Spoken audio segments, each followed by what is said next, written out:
Town Hall Academy, episode 44. And say you don't have that inspection checklist. Have your team make it. Because I just came up with one. Someone gave me one. I gave it to the team, and then they rearranged it. They were like, "It's not efficient. If we did this, if you move this here, and if you move this here, and you should word this different." And so having it on our computer, it's a work in motion. It never stops changing. So your team will buy in and help you do it once you get everybody on board.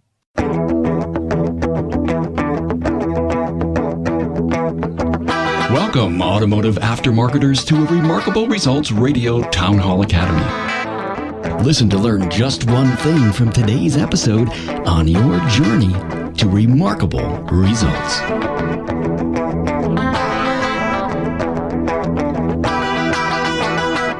Welcome, automotive aftermarket professionals, to the Town Hall Academy, episode 44. Your back office disciplines and practices make your entire operation run smoothly. Now, here in part one, we tackle controls, operations, and accounting finance.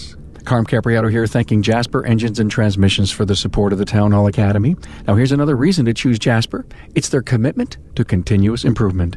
Their investment in research and development, product updates, and remanufacturing processes means Jasper provides the perfect product. Joining me for the summit on back office operations is Amy Mattinat, owner of Auto Craftsman in Montpelier, Vermont.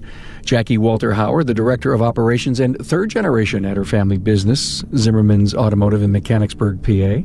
Maryann Croce of Croce's Transmissions in Norwalk, Connecticut, and smallbizvantage.com. And also Kim Auernheimer, AAM, co-owner and business manager of CS Automotive in Brentwood, Tennessee. Today's podcast has a sister video. If you want to see the discussion in action, you can find it at remarkableresults.biz/A044. Now, there you can view the Academy as it unfolded. You'll also find extended bios on my guests and links to their previous episodes. Also, on the show notes page, find an important part of the Academy, a compilation of the key talking points, yes, already done for you. You know, the stories and the lessons of the content library are wide-ranging, so using the website Tag Cloud will help you drill down to a specific area of interest. The most critical talking points are segmented for you so you can find just what you're looking for. Go to remarkableresults.biz/tagcloud. Also find local, regional, or national technician and business training events on the events page. It's under the resources tab or simply remarkableresults.biz/events, and it's new. Now listen to Amy Mattinat, Jacquie Walter Hower, Maryann Croce, and Kim Auernheimer as we discuss the importance of back office operations, part one.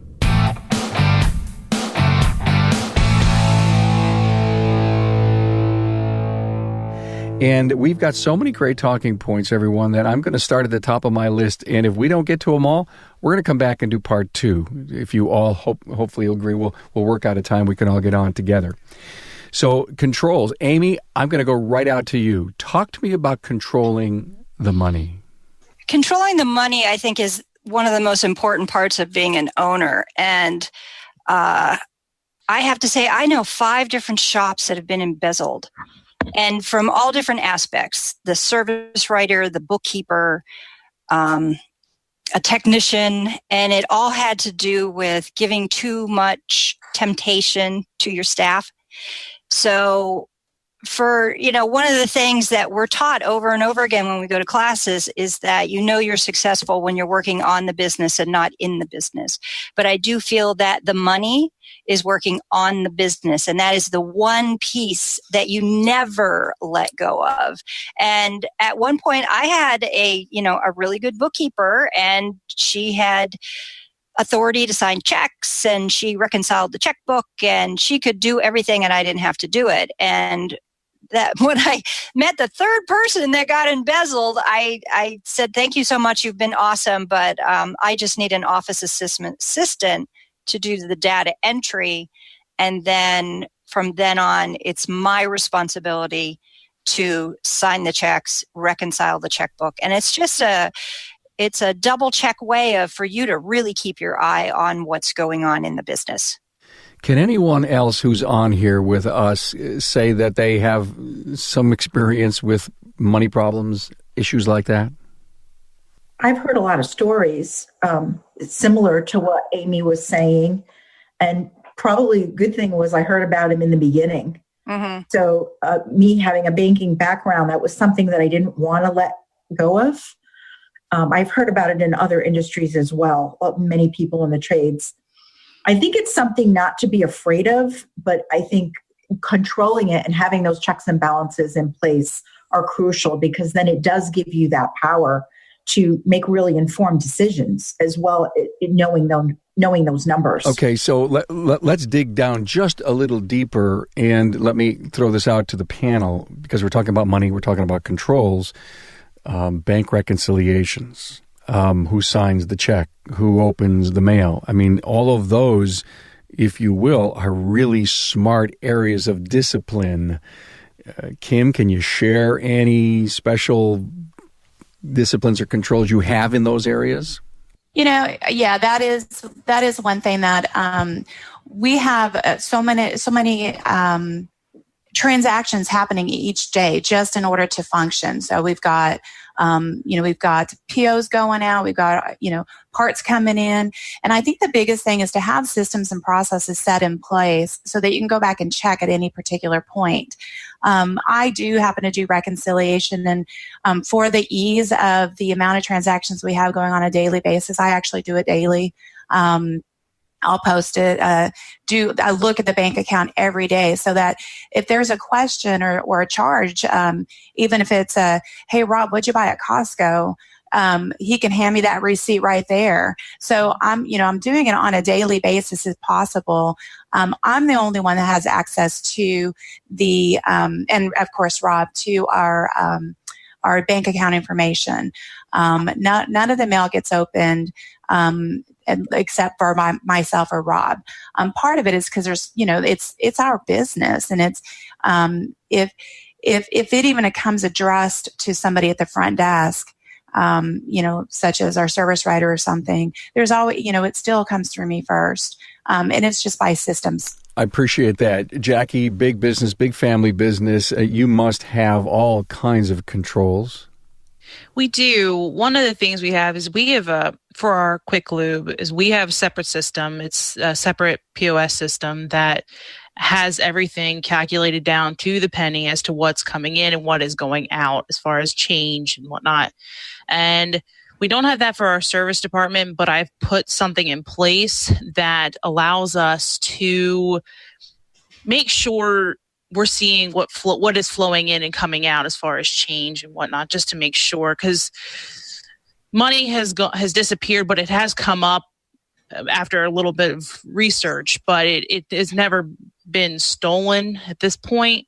We've had a problem at our car wash with that, but not actually here in our service department. Here, I have a thought for you. A lot of the dealers, if you just order a couple things from them and you're not ordering them on a regular basis, they won't give you a charge account. Mm-hmm. And they're, and so they get grumpy about cash on delivery because other places may pick up the parts. So what I did for my service advisor is he has a credit card, but he has a limit, $1,000 limit on it. And so that way, and anytime he charges anything, I get a text message or an email, so I know what he's doing. And if he's got to go over $1,000, then he contacts me and I take it from there. But you got to have systems so that your staff can function, but that they're functioning with some control. We have this incredible industry, the beloved aftermarket of service professionals who were the greatest technicians in the entire world. And they said, I can run a business. And we know this for a fact. We talk about it all the time, and we realize what our strengths and weaknesses are because of that. And when you are good at talking to cars and you need to go and work on the service counter or work in the dreaded back office, you sometimes delegate things like writing checks and opening the mail and payables. And I guess our warning here is, and I think it was you, Amy, that said it, never delegate this piece of working on your business. Yes. Yeah, I totally agree. Mm-hmm. Totally agree. I mean, I know horror stories. The best was the best friend who was the bookkeeper, and they would do, fun things, the families, the kids, they hung out all the time. And unbeknownst, the best friend was embezzling them big time, and the shop bought them a boat, and they would take the owners on their boat, with them. And it was just like, wow, people, and sometimes it's a sickness. I mean, that's what they found out. This woman just had this thing where she had been, every place she'd ever been, she had been stealing money. I think it's also really important, though, not that we have to be able to give our employees the freedom to do their job. Mm-hmm. So if there's always Big Brother watching over, I don't think that that's very conducive to a good culture. However, having the systems and the processes and the checks and balances in place can, if there is an issue, it's caught early. I still have people within there are several of us that do have access to sign checks, but because I'm looking at them on a daily basis, I can nip it in the butt right away. So what you're really saying, Kim, is you've got to give trust and freedom, but you need to verify all the time that trust and that freedom is working. It continues to be honest, and you have to question, even if there doesn't look like anything out of place. As an owner, you need to go out and say, Bobby, what was that check for? Even though you may know that, a lot of CEOs ask questions they know the answers to. Hey, I need to post it for accounting purposes. What was it written for? And by the way, I didn't get the receipt. To come down and really just overshadow and look over the shoulder all the time. It's one of the first things when we're doing reviews of other shops and their employees is, do you feel empowered? And I think if somebody is always being, or not able to do their job, then they're not empowered, and then you have culture issues. So I think it is about having systems and balances and checks and balances in place. Trust and verify. Verify. Great. We can go on and on for controls, but thank you very much. It was great. It was enlightening, and hopefully we've shaken the tree a little bit. A vehicle is more than just transportation. It's what we depend on to move our most precious cargo, our families. As a service professional, you provide routine maintenance for your customer's vehicle, but what do you do if the engine, transmission, or differential fails? Contact Jasper, of course. Jasper provides your customers with a cost-effective alternative to purchasing a different vehicle. Quality remanufactured products from Jasper Engines and Transmissions carry a nationwide warranty with up to 3 years, 100,000 miles parts and labor coverage. Get your customers back on the road fast, as Jasper offers immediate availability through 2 distribution centers and a network of 45 branch locations nationwide. If a new vehicle is not in your customer's budget, and the engine or transmission in their car, truck, van, or SUV has given its last performance, a remanufactured drivetrain component from Jasper Engines and Transmissions will provide them with many years of trouble-free driving at a cost many times less than that of a new vehicle. For customer satisfaction, choose Jasper. Let's go into operations. Really big piece of what goes on inside the back office, from systems, policies, and procedures. Kim, you're a big policy and procedures person. Absolutely. Start us off. Well, I just did a class recently on the 3 Ps of a great system, and that's policies, procedures, and I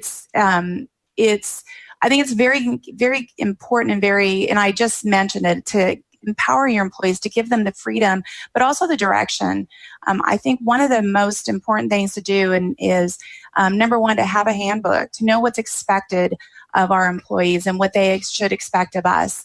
That is key. If an employee, if it's in the handbook and they've received it and signed off in it, they know what their attendance is. They know what's expected from them. They know the hours of operation, all the way to the dress code, to how you should and should not talk to a coworker, et cetera, et cetera. So I think by having policies and procedures in place, it's really, really important in that it keeps chaos from happening, number one. And there's always that, the accountability, also, being held accountable at the same time allows for the freedom. So I think handbooks or the first thing, if you don't have anything in place, get a handbook in place. That is the first thing you have to do, in my opinion. And then just having, systems. If somebody is is out of the shop for the day and something has to be done. There's something written. So I'm a very firm believer in having things written and the directions available. You mentioned handbook. I know handbook. I think you're talking about the human resource handbook, right? Absolutely. All right, we're going to cover that in the HR topic. Maryann, processes, operations, procedures. It's to tag on to what Kim was saying. It's so important, and it sounds complicated, I know, to a lot of shop owners, because a lot of technicians become shop owners. Mm-hmm. So their comfort level is, the production of their shop. And this part of what we're talking about here can seem so much. There's so much meat to it. But I think depending on what stage of business you're in, the idea here is you actually want to make things simpler for yourself. Mm-hmm. So the effort or work that you're putting in the beginning, it pays off big time. If you're brand new in business, you're the person who's really bootstrapping. You're doing everything. You're wearing all the hats. And this can seem very overwhelming. When we look at this group, this four of us here now, I know all of these women, and we're doing things that we're working. Yes, we're working inside of our business, but we're able to work on our business and get involved with other things, associations, get out and do things for the industry. And that's the goal. I think as a shop owner is to get to that point where you can empower your team. Once you start growing in your business and you're not doing so much, then the part of it is, like Kim said, now you have to get everything. I mean, I want to correct myself. You are growing. You're growing a lot, and now you have team members. You're not doing it all yourself. Then you really need those systems and processes in place to allow your team to grow, to allow your team to function, and give them opportunity as well, because everyone wants to contribute. People don't want to feel micromanaged. So I think that's a great way to do it. And then, lastly, when you're at that point in your business where you have these systems and processes working, a lot of times we think about, scaling our business in the sense where now we're looking for those people that can come in and be leaders, in the business and really run it. So I think for people that may watch the replay, it could seem overwhelming, or depending on what stage of business they're in, but it's really a journey, it's a process. And I'm sure, I don't want to speak for everyone else, but there were a lot of things that I had to learn, a lot of skills that I had to build. I think it's just a normal part of the process. I think understanding what policies, processes, and procedures do individually and how they collectively as a system keep things functioning, I think that's one of the hardest things for a business owner, because as Maryann said, generally they're technician turned business owner. I know I come from a background of corporate America, property management, commercial real estate. I think that that's part of it, is having somebody come in and having that experience prior coming in. If you can't do it, you got to get somebody in there, because to set up to help. I think that's the most daunting thing for a technician, especially technician turned business owner, but just a shop owner in general. The most daunting thing is sitting down and figuring out, how are we going to do this and why are we doing this? And then getting everybody on board, and so that there is a system. But there is light at the end of the tunnel when you start this whole process. And Maryann, I want to give you a high five for that. The stages of business, bootstrapping, growth, and scale. I loved how you pieced that together. You're not going to all of a sudden wake up tomorrow and have the best operational procedures ever. I know there's a lot of people willing to share their ideas, but you cannot ever take someone's ideas and make it wholly your own. You have to modify it and make it yours. I say that they're organic. There are systems and processes that are organic. Yeah, you're absolutely right. Yep. Okay, so I feel like this is one of the most important things that even if you're a one-man shop, you've got to have this, because what it does is it gives you consistency within how you are running your business, and it gets rid of all the problems of communication, because everything has to be done in a way that the ball doesn't get dropped. And it's all about communication. And that's the biggest problem in the business. And I feel like that's where we get our bad reputation, is when we have miscommunication, which happens all the time. And that's what the systems and procedures are in place to help you not have that miscommunication. And the bigger you get, the more important the systems are, because then you have various people talking to each other, but maybe they're not actually talking because the job ticket is talking to itself. So you need a system for whoever's talking to the customer to get all the information they need. And then it's got to be written down the same way correctly on the job ticket, because then it goes out to the technician. And then you need that system for the inspection. You've got to have a very bulletproof, done by every single technician the same way every single time, so things don't get missed. And then it's got to be written on the ticket. And what I tell my staff is this is their way of being accountable, so that if the service advisor does not explain something to the customer, and then the customer says, well, nobody told me that, if you wrote it on your job ticket, then you're fine. You did your job. But if it's not written down, so then obviously maybe you verbally told it to the technician, he said, she said thing. If you wrote it down, you've covered your butt. So everybody understands that they have to be accountable, and all that accountability is to be able to communicate to each other, so that by the time everything gets done and the customer is picking up the job at the end of the day, they know exactly what happened, why it happened. They already know the number, so you don't have the deer in the headlights that, people should never pick up a car if it's going to be $500 and they thought it was going to be, $125. Not okay. So the system and procedure is the check and balances, keeps everybody accountable, and prevents miscommunication. So there's nothing more frustrating than when a customer is here to pick up their vehicle, and they have a question and you just don't know how to answer it because it's not written down. And then you have to chase down either the tech or the service advisor that helped work on that vehicle. And it's if everything's written down, it's right there, ready to go. So you're really not saying, hey team, we have to be better communicators. You're really saying it's got to be a process. It's got to be in the system. It's Bible-ish. Yep. It is Bible-ish. And it's the way I've gotten my staff to really buy into this is because things happen. I mean, we all know that. Things happen, cars come back. And so every single paper that anybody has written on is stapled to my copy of the invoice. So it has the flow sheet, it's got the invoice, it's got the job ticket, it's got the estimate, it's got everything. My copy has everything anybody has written on.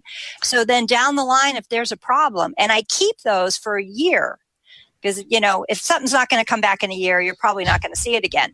But then I dig it out and we say, okay, well, let's see if you did your job, or let's see what happened. And I can follow every step of the job. And so that way, when something goes wrong, they all want to see that ticket too, because it's just a way for them to, again, be accountable for their own actions. And if everybody's being accountable for what they have to do, then they're taking the time and the energy to make sure it's done right. I think it's also important. Just last night this happened where we had a customer that was picking up and we had to go back 2 tickets back. And if the systems and processes and everything are being followed as they should, we can go back and review and assume that this is what happened back then because it's done the same way every time. So, we went back 2 visits and clarified a question because the systems and processes are fluid. They happen. And I think that's really important. And I know for us with our state inspection, I don't know what your states are like. With our state inspection, as strict as it is, if it's not written down, it wasn't done. Mm-hmm. And if it's written down and something comes back and we have to look back at it and it's there, it saves our butt. Question. you mentioned fluidity. I love that word when it just talks about great movement. And so there's a shop owner that says, we've got some policies and procedures. They're really not where they should be. We have some. I can't imagine us continuing to work so hard to make these things as fluid and as strong and as powerful. Your experiences of getting up to the level that you had, let's give some advice to the shop owner who's on that bell curve, but he's nowhere near the high point of having the right stuff in place. What's it take? How long does it take? What's the struggle? I don't think it has to take a long time. And the big thing to get the techs to buy in is it's a win-win. Because if the shop owner could really it's just being more organized. And the more organized you can be, the better production for the staff.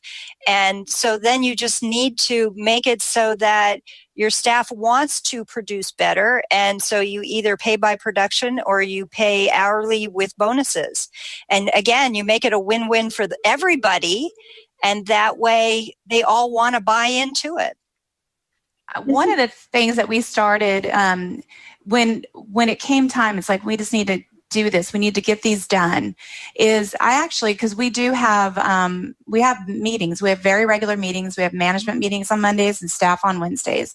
And with very few exceptions, I think Thanksgiving week is the one week we didn't do it. But those policies and procedures are basically written up as a team in many cases, or whoever's doing that job. List how you do it, why you do it, where you do it, and how. And then you start just kind of organically, organically, because they're going to change. Mm-hmm. They're going to change. And so I think you just have to, take one step at a time, 1 foot forward at a time. And if it's not your gift, if you don't have the personnel, if you don't have, for whatever reason, get somebody into your shop to help you. I think we spend a lot of time at trainings, being in different classes, being told, that we need to do this, but with very few exceptions that I've experienced, the tools aren't out there. And I have happened to, work with a great mentor that gave us the tools, but we had to still take them and make them our own and tweak them and make it happen. So one step at a time, though. Carm, this brings a level of professionalism to the shop. That's what it does. With that consistency that Amy was talking about and what Kim was saying about your team, the buy-in. So everyone from your service writer, customer service technicians, when they see this, it brings a level of professional. They're being seen as the professionals that they are. And once it's put across, that way, and they see the benefit of it, it makes them, better able to do their job. It's a resource for them. Love that. And some of the processes and systems to even get started, I have a customer service rep. The first time I hired a customer service rep was because I was in overwhelm. I was doing a customer service. I was doing the bookkeeping. I was doing the marketing.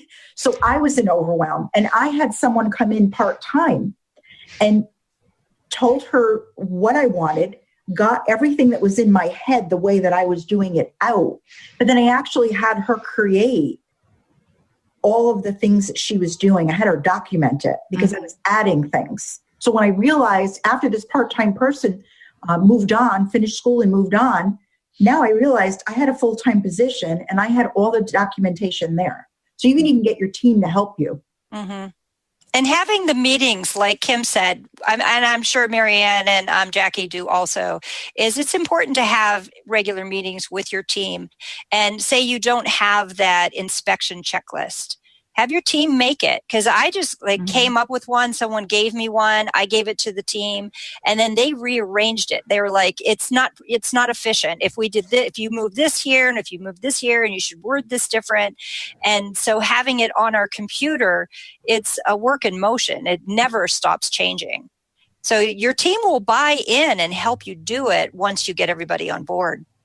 I love it. By the way, I do want to say that all of my guests today are members of the Auto Care Woman in Auto Care, WIAC, and it's one of my most favoritist groups in the entire world. Love Women in Auto Care. And can I put a plug in for our winter meeting? We're having our winter leadership conference out in Scottsdale, Arizona, January 31st, February 1st. Yeah, there you go. And so anybody's interested, womeninautocare.com. That will be very good, womeninautocare.com. That would be nice weather down in Scottsdale, right? I know. I'm so looking forward to going and being warm. There's I see a couple of Women in Auto Care members that are on the Facebook Live too there, and it's an amazing group of people. Yeah, I know. And who was it that said, Carm, why you have all women on? Why'd you have all women on this show? Oh, it was Amy. It was Amy. Says, yeah, I said, notice that you got the women talking about being organized. And this was by design. I love hanging out. I love being the only guy in the room. And if there's anybody who any of the guys who want to come, we don't exclude guys from our conferences. That's right. I've been to one. I really do believe we need to break this up into two parts. What we're going to do is we're going to save human resources and customer for the next time we get together. And hopefully it won't be, too far out. Maybe within a month we'll get this panel together again. But I want to jump into accounting and finance. And I just think that this is, I've been to a lot of seminars, seen the business coaches in front of them and say, okay, did you bring your P&Ls? What's that? Yeah, I know. Yeah, that's our steering wheel. It's the steering wheel of your business is your finances. It's your snapshot of yes. How do you know where to are. drive if you can't see the road? And there's a lot of guys, and in the old days, says, listen, if there's money in the checkbook, I'm doing fine. And, and you're literally bleeding to death on a daily basis. And the money in the checkbook goes from having $1,000 to $500, but yet there's still money in the checkbook that must mean I'm doing okay.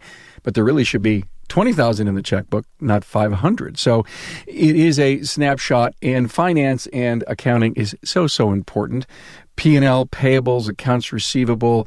And we got a question that came up on the Zoom webinar platform about QuickBooks. So ladies, I'm going to jump right in on this one. I do come from a accounting, I'm not an accountant, but an accounting background with full charge bookkeeping and managing multi-million-dollar commercial portfolios for different investors and such. One of the biggest things you got to do is stay organized up front. QuickBooks, one of the little things that most people don't even know is QuickBooks has this little tiny button. It's called a paperclip, or it's a picture of a paperclip. My husband and I were very, very privileged and honored to be called upon the IRS for it to be audited. Oh, and it was the scariest thing I've ever experienced in my life. However, but because everything was organized and clean, I mean, you got to keep good, clean books. I'm never going to tell you anything different. But because every receipt going back, remember the checks and balances, I need that receipt. Is the checks and balances that the money is not being spent that shouldn't be spent at the very beginning of the conversation. But I had every receipt accounted for. So when the auditor came in, he said he'd be here for 3 to 4 days in my business. So this was not an outside audit. He was living with us, basically. He planned on being here 3 to 4 days.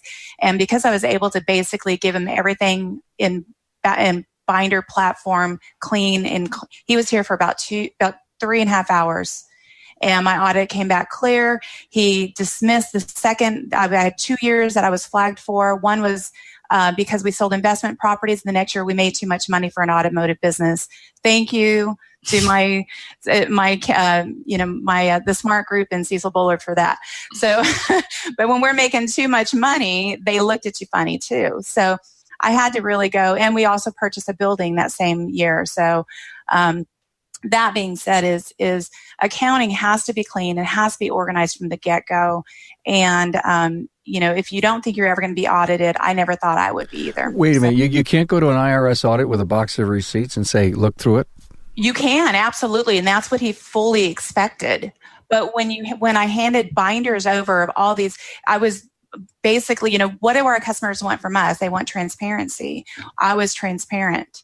And by being as organized as I was, thank goodness, then it didn't look like, he did say there's many shops that he's gone into, and there are literally boxes of receipts, and it's his responsibility. I think what it was is he has to, we have the duty of proving our expenses, and he has a duty of proving our income. And so, but when you hand, nothing's going to tick an auditor off more if you just hand over a box, and then he's going to start being, a little different. Besides worrying about an IRS audit, you still need to have that roadmap, and boxes of receipts, it doesn't do it if you're going to run a successful business today. And part of if you run your business like you're being audited, then it's easy to pull numbers to know the roadmap, to know which direction you're driving. So that's going to be something I stand behind. Does everybody use QuickBooks? I use QuickBooks. Yep. There's the answer for our Q&A from today. So yes, you use, and is it easy to integrate? It must be into an automotive shop. Mm-hmm. Piece of My cake? point of sale system basically exports too. So I don't know about everybody else's, but it exports information over to QuickBooks. Mine does as well. Is QuickBooks printing your P&L? And if it does, are you going to an accountant or a bookkeeper external to have any kind of verify an audit? Yeah, we use an outside accountant's office to help us with our taxes. It's just this company has grown a little too big for us to be able to handle it in-house. So we have an outside accountant that helps us out with that. Yeah, we do as well. We have an outside accountant that we use for tax purposes. I think, though, something to bring up with accounting is it's really important, as Kim said, to keep your books clean.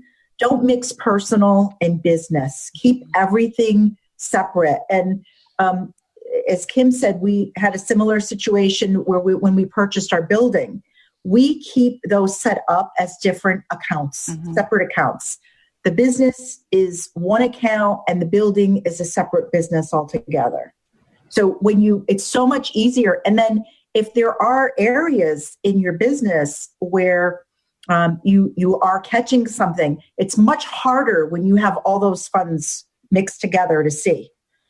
If one area is doing well and another area isn't, you may be looking at the checkbook and say, oh, there's money there, but you may not be seeing that hole or where you're losing money. So it's much, much better to keep, and I would advise you right from the start, to keep everything nice and clean and separate. Yeah, and if you own the building and you keep it separate, then one day you may sell the business and then become a landlord and collect rent. And so then it's very clean and easy to do. Plus, then you can show the service side of the business made this much money and you don't have the building tucked in there at all. That's what happened to us because the building that we're in, we're not the only business in the building. So we became landlords as well at the same time. Oh, that's a beautiful thing. So to your point, Amy, that's true. That's exactly what happens.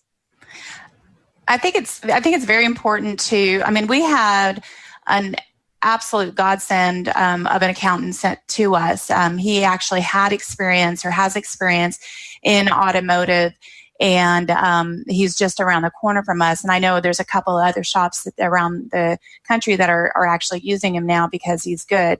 But we also meet with him. I talk with him, if not every month, at least every quarter, to kind of go over and see how are things looking, how are your projections coming, your estimated tax payments, et cetera, et cetera. So I think having a good accountant is key. We didn't have a good accountant the first 10 years of our business, and it was painful.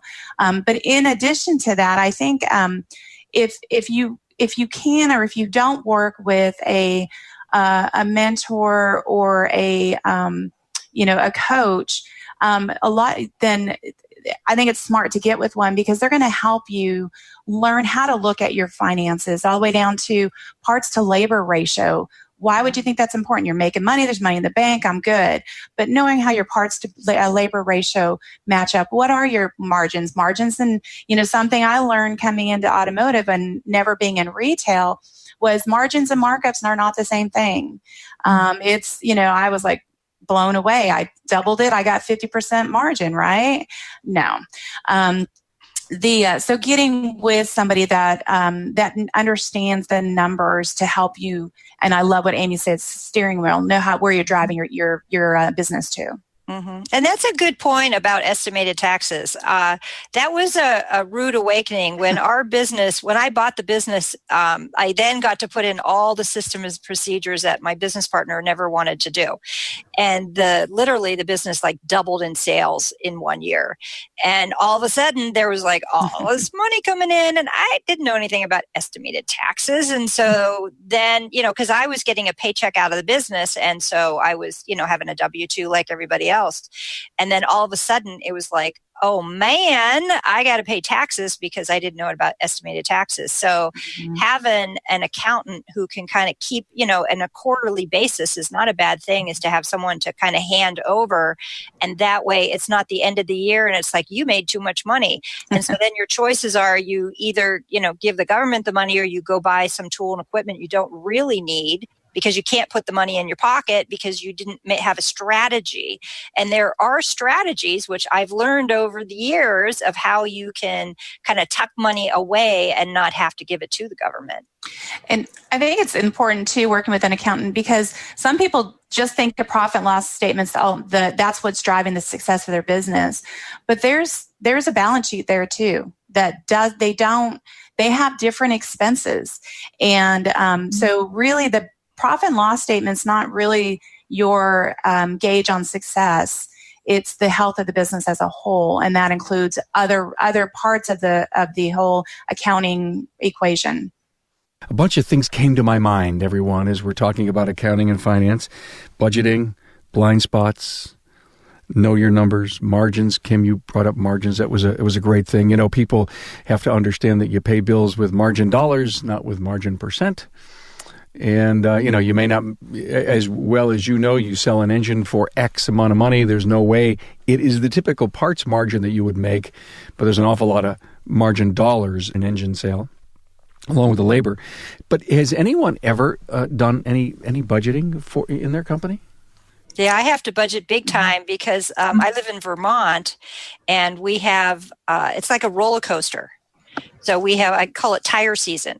So like right now it's tire season and we're really busy. And then we're going to go into January and February where it's going to be deader than a doornail because it's cold. Nobody wants to come out and nobody wants to deal with their car. And then May comes and it's like really busy again because we have to, put on their summer tires and put the cars back together. So I have to budget.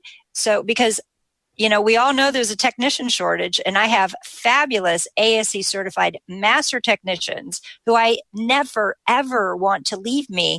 So I have to be able to budget my money to take care of them. So if it's in the middle of February, it's 20 below zero, and we have 2 customers coming in the door, we've got projects to do, and I have the money to pay them. So that's big budget. Amy, you're saying is, oh my God, look at that. It's the heightened part of the season.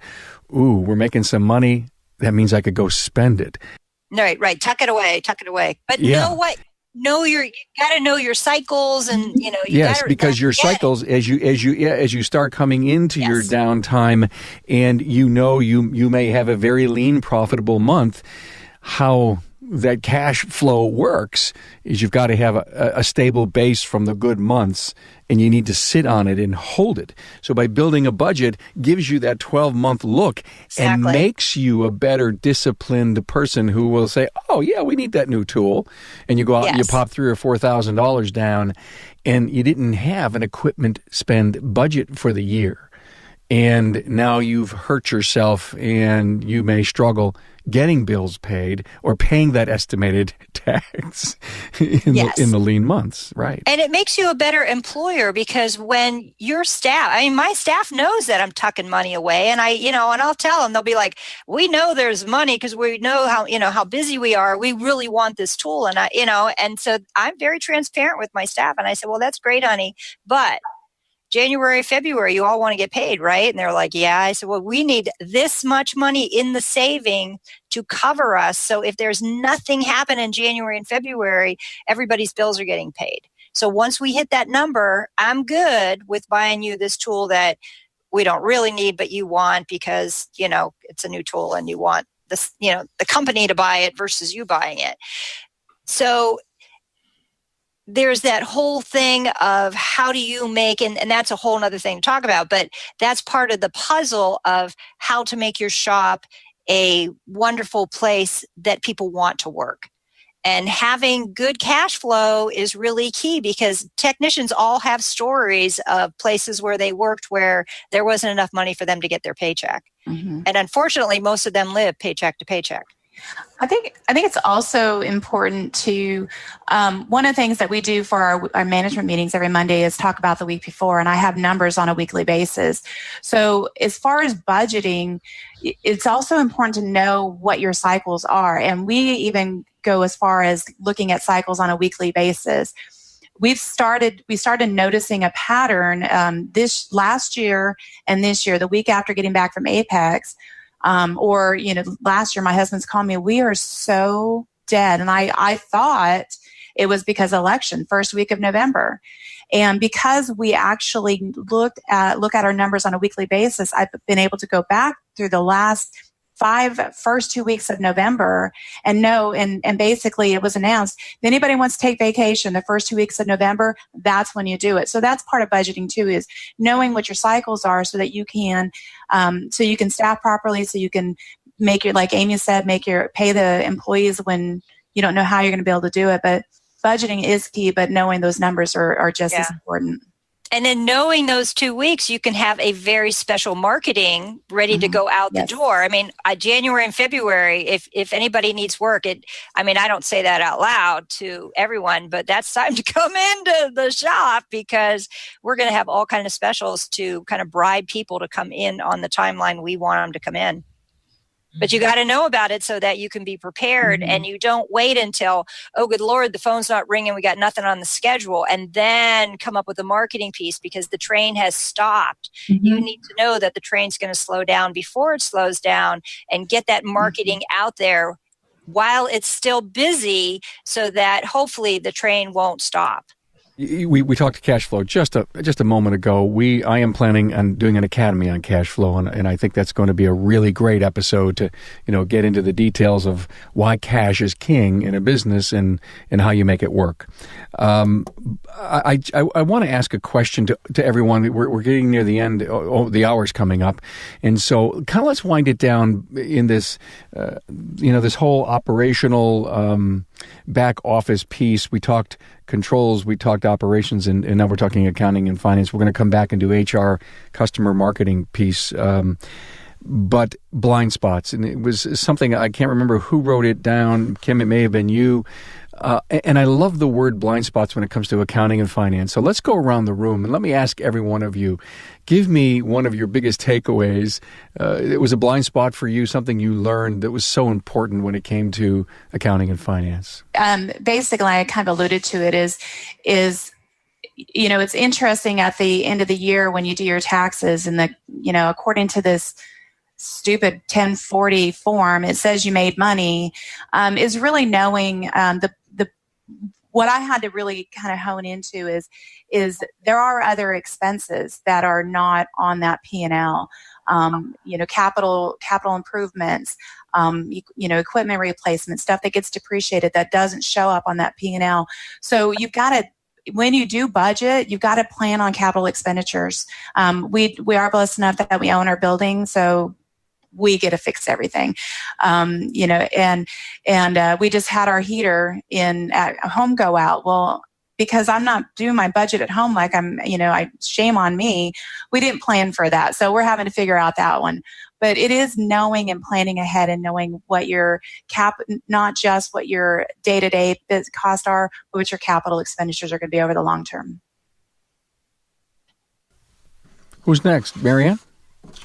Yeah, I think that, having that information is so powerful because the eye-opener is projecting your goals, what you want to do with your business, where you want to go. Do you want to bring another team member on? Without having all of that information, you really don't know, where you're going. So knowing the facts, and it's scary for a lot of people because sometimes there's fear in knowing your numbers. You have a gut feeling or you're not 100% sure and you don't want to face it. But it's really a powerful tool when you know those numbers and what you can do with them, how you can go in and you can plan for the future. And now you can actually take action on, is there a service? Is there something that you're doing that is more profitable than something else? All those types of things, planning for your marketing. It's so powerful that I think if we get over that fear of the numbers, you'll find that they're kind of exciting. You are so right about that. I mean, that is such a great point. Learn to embrace.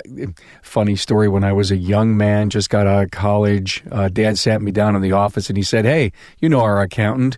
And he gave me the P&L, the balance sheet and the P&L for the month. And he says, "Look it over." And I did. And he says, "Any questions?" I said, "No." I left the room. Years later, I realized that they were rolling on the floor, laughing so hard. And the accountant saying to my dad, "We got a lot of work with this kid. he doesn't have a clue. He just came back from accounting college. And he doesn't have a clue." And so when I finally, embraced it and had it, and then later on, of course, in my life, as I'm working with 135 P&Ls from all these companies that I was working with, it was so easy to quickly take a P&L and a cash flow statement and find issues and problems, weaknesses and strengths. I had to tell that story. Jackie, any blind spots, the accounting side? I'm not sure about a blind spot, but something that's exciting is when you make a simple change on the procedure that you're doing, and then you can watch your P&L increase as far as revenue and whatnot. That's exciting to see that to me, and saying, okay, a simple change that I made here, okay, that increased here. Let's see if we can keep this going. That's to me exciting. Great point, huh? To see all your efforts show up in a number. Yep. Good for you. Amy, last word. I think that everybody hit most of them, so I'll just kind of add on to Jackie's. And a blind spot, I think, for a lot of shop owners is they don't charge shop supplies. Another thing you should be charging is technical fees. How many people use AllData or Mitchell or Identifix? All of those cost money. We started adding a $4 technical fee to every single job ticket so that all of that just gets paid for. It's a wash. And that, so that way it's not coming out of your profit. Shipping, make sure you're charging for shipping and maybe even a couple bucks more just in case there's any kind of outside thing.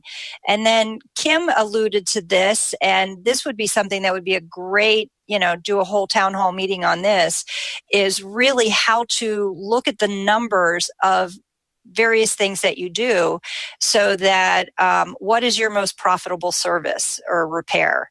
And then whatever that is, you become the expert. Like for us, it's brakes. We make so much money doing brakes, and my guys are also talented. They can do it in their sleeps and they're fast. And so on all of our marketing, we are brake experts. So anybody Googles brakes, we come right up front. So what is it that you do where you make the most money? And what is it that you do that you make no money? Then maybe you shouldn't even do that.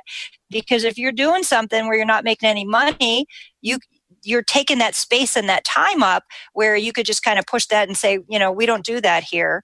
Or have another shop that you could bring it over to that you're going to make a little money on it. But again, all those numbers give you the direction of where to make your decisions so that you're more profitable. Well, thank you, ladies, so much. Wow, what a great lunchtime here in the East Coast on the Town Hall Academy. Thank you to Jacquie Hower, Amy Mattinat, Maryann Croce, and Kim Auernheimer. We'll repurpose this video and the podcast by next Wednesday. And we'll do part 2, say, within 30 to 45 days. Thank you. Thank you. Nice to see you guys. Bye. Have a great day. Thanks for being on board to listen and learn from the premier automotive aftermarket podcast. Until next time,